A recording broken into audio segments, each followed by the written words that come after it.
The text begins like a pastoral love song. A cultivator finds a fertile hillside, digs it up, and meticulously clears away the stones. He plants the choicest vines, builds a watchtower to guard it, and carves out a winepress, anticipating a rich, perfect harvest. But when the time comes to harvest, the vineyard yields only sour, rotten fruit. The cultivator turns to his audience, the people of Jerusalem and Judah, and asks a simple, direct question. What more could have been done for my vineyard than I have done for it? Looking at verse 7, the metaphor shatters. The vineyard is Israel, the people are the vines, and the cultivator is the Lord Almighty. Panning down, we see the failure. He expected justice, but saw bloodshed. He looked for righteousness, but heard cries of distress. The cultivator's response is immediate and absolute. He announces he will systematically dismantle the vineyard's defenses. He will tear away the protective hedge, break down the stone walls, and command the clouds to withhold all rain. By framing this as a disarming love song about a frustrating agricultural failure, the prophet traps his audience. He gets them to intellectually agree that a barren, useless vineyard deserves to be plowed under, right before turning the mirror on them. The narrative shifts into 6 specific woes. This acts as a formal prosecutor's brief detailing the society's crimes. Looking at verse 8, it starts with the wealthy elite, who hoard real estate, adding house to house and field to field, until they live alone in the land. This diagram illustrates the mathematical irony of their punishment.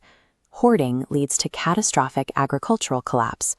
10 acres of prime vineyard will produce only a single bath of wine, about 6 gallons. Massive seed plantings yield only a tiny fraction of grain back.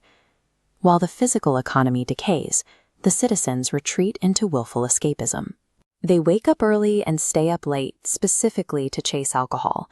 They surround themselves with endless banquets, actively numbing themselves to the reality of the divine judgment forming around them. The result of this hedonism is mass starvation and paralyzing thirst.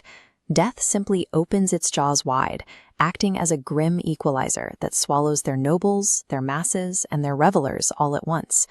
Consolidating wealth and distracting the mind with endless entertainment offers zero insulation. It only guarantees that the society starves itself from the inside out. The rot extends into intellectual arrogance. The elite are described as dragging their sins behind them with cart ropes. They openly mock God, daring him to hurry up and execute his plan just so they can see it. Here in verse 20, we see the complete collapse of their internal compass. They systematically invert reality itself. They call evil good and good evil. They substitute darkness for light and bitter for sweet. Once you destroy the definition of truth, the justice system fractures. The leaders prioritize their drinking habits while actively taking bribes. They acquit the guilty for cash and deny basic justice to the innocent.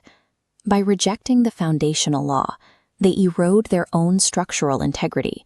Their roots rot in the ground, and their achievements blow away like dust in the wind as the divine strike lands. When a society erases the boundaries between right and wrong, it hollows out its own core. It leaves itself without the institutional strength required to survive a real crisis. Despite the systemic decay and starvation, the judgment has not peaked. A chilling phrase repeats, God's anger is not turned away. His hand is still upraised. Looking at verse 26, we see the final summoning mechanism. God whistles to the ends of the earth, calling an apex predator nation. Scanning down, this invading army has supernatural efficiency. They never tire or sleep. No belt or sandal strap is broken. They arrive with kinetic, violent speed. Their bows are already strung.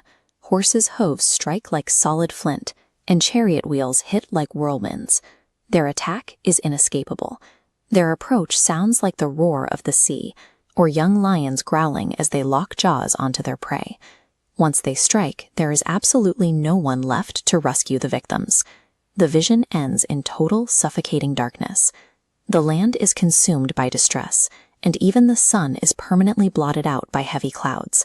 When divine protection is repaid with greed and corrupted justice, that protection is entirely withdrawn, and without the walls they tore down themselves, the nation is utterly defenseless against the ruin they summoned.